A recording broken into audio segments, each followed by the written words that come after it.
السلام عليكم ورحمة الله تعالى وبركاته. متابعينا الكرام، أهلا ومرحبا بكم. ما تنسوش تشتركوا في القناة وتفعلوا زر الجرس.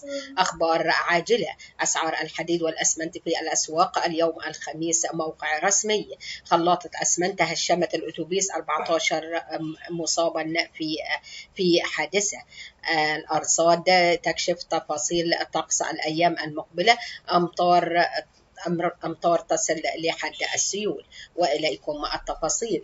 أسعار الحديد والأسمنت في الأسواق اليوم الخميس. بيان رسمي: تباينت تحركات أسعار الحديد والأسمنت في الأسواق خلال تعاملات اليوم الخميس مقارنة بمستوياتها أمس بحسب بيانات أحد المواقع الرسمية التابعة لمجلس الوزراء.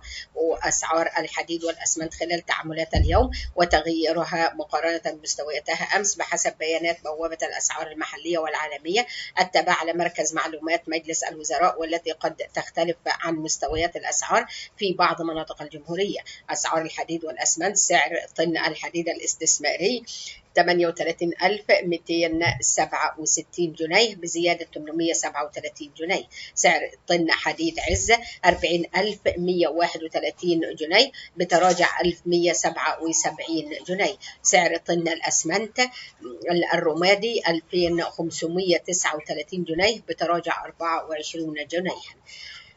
ونتابع. محطة أسمنت هشمت الأتوبيس 14 مصابا في حادث على طريق السخنة. أصيب 14 عاملا وفنيا في حادث تصادم ميني باص بشاحنة مواد بناء خلاطة أسمنت بطريق السويس السخنة.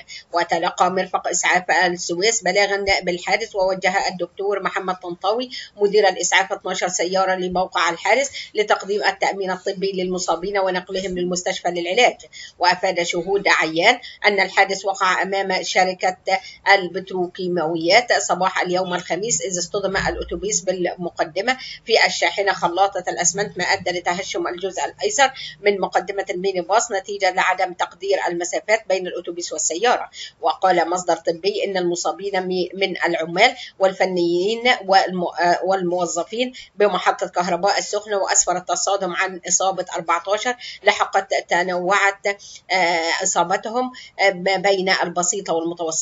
وأضاف المصدر أن الدكتور محمد عبد الوهاب مدير إدارة المستشفى العام أعلن حالة طوارئ بالمستشفى لاستقبال المصابين، وجرى استدعاء أطباء الجراحة والعظام لقسم الطوارئ لسرعة فحص المصابين وإجراء الفحوصات الطبية المطلوبة لعلاجهم. ونتابع. 35 حالة سيارات الإسعاف تعبر رفح ومجددا لاستكمال نقل مصابي غزة. قال مصدر طبي إن عددا من سيارات الإسعاف المصرية عبرت منفذ رفح البري إلى الجانب الفلسطيني اليوم الخميس لاستكمال نقل جرحى فلسطينيين من قطاع غزة لليوم الثاني على التوالي. وقال المصدر الذي يشارك في خطة نقل المصابين الفلسطينيين في تصريحات شريطة عدم ذكر اسمه إن سيارات الإسعاف تنتظر حاليا أمام معبر رفح من الجانب الفلسطيني انتظار لوصول سيارات الإسعاف الفلسطينية ونقل المصابين والعودة مجددا إلى مصر. وأوضح أنه من المقرر أن يتم نقل 35 مصابا من الجانب الفلسطيني بعدما نقلت سيارات الإسعاف 46 مصابا أمس إلى مستشفيات العريش وبئر العبد، ليصبح إجمالي ما سيتم نقل 81 مصابا فلسطينيا في الدفعة الأولى.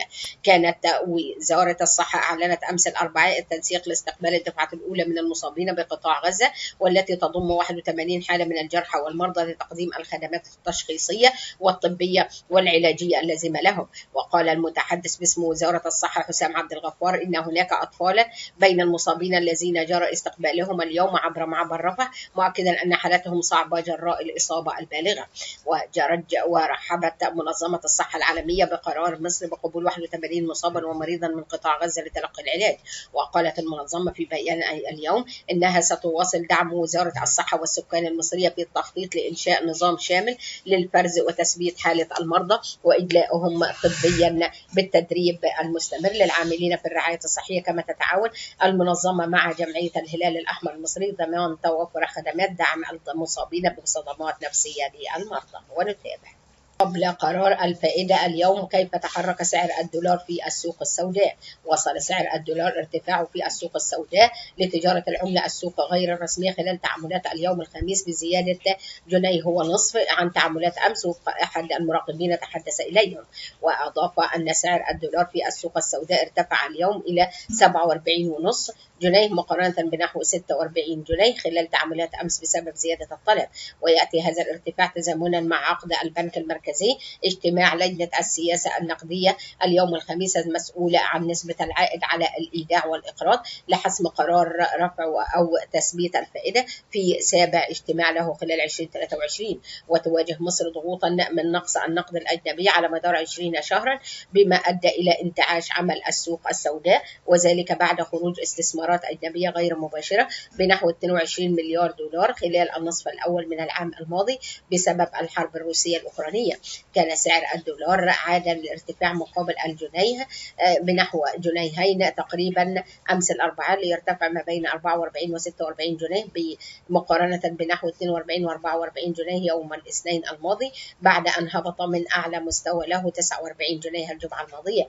وتتسع الفجوة بين سعر الدولار في السوق السوداء وسعره في البنوك بذلك لتصل إلى 16 جنيه ونصف عن متوسط السعر المتداول في الجهاز المصرفي قرب 31 جنيه حتى منتصف تعاملات اليوم. ونتابع وفاة مؤلف أغنية على الضحكاية محمد القصاص بعد معاناة مع سرطان الكبد.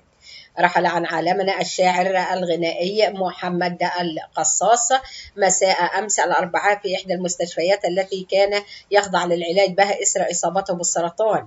الشاعر فوزي إبراهيم أمين عام جمعية المؤلفين والملحنين في تصريح خاص قال إن الشاعر الراحل محمد القصاص توفي صباح اليوم الخميس بعد حوالي أسبوعين من دخوله للعلاج قسم الكبد في إحدى المستشفيات بمنطقة السيدة زينب.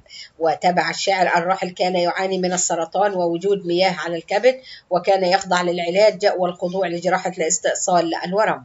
الشاعر الغنائي محمد القصاص غنى من كلماته نخبة من نجوم الأغنية، منهم الراحل أحمد منيب ما فيناش من خوف، وهاني شاكر على الضحكاية، وحين وراغب علامة يا ليل، وهشام عباس من طفولتي، وعلي الحجار ماليش في البعد، وحميد الشاعري حني يا غربة، وحسن الأسمر أين ابن القمر، وإيهاب توفيق اكمني وغيرهم. ورحم الله الفقيد وإنا لله وإنا إليه راجعون. ونصف عنيف على محيط مستشفى القدس بغزة بعد احتراق آليات الجيش الاحتلال. أفادت وسائل إعلام فلسطينية بأن مدفعية جيش الاحتلال الإسرائيلية تقصف بشكل عنيف محيط مستشفى القدس في تل الهواء بقطاع غزة، كما قصفت طائرات جيش الاحتلال منزلا قرب مسجد الإمام الشافعي في حي الزيتون جنوب شرقي مدينة غزة. وأفادت وسائل الإعلام بإصابة عدد من عناصر الدفاع المدني بقصف إسرائيلي استهدف شارع النصر في قطاع غزة. واشتعلت النيران في آليات الجيش الاحتلال لجيش الاحتلال خلال الاشتباكات المستمرة شمال غزة غرب غزة بعد إطلاق قذائف مضادة وتفجير عبوة ناسفة، فيما يكثف الاحتلال القصف المدفعي على المنطقة. الأرصاد تكشف تفاصيل الأيام المقبلة، أمطار تصل لرعدية وشبورة كثيفة.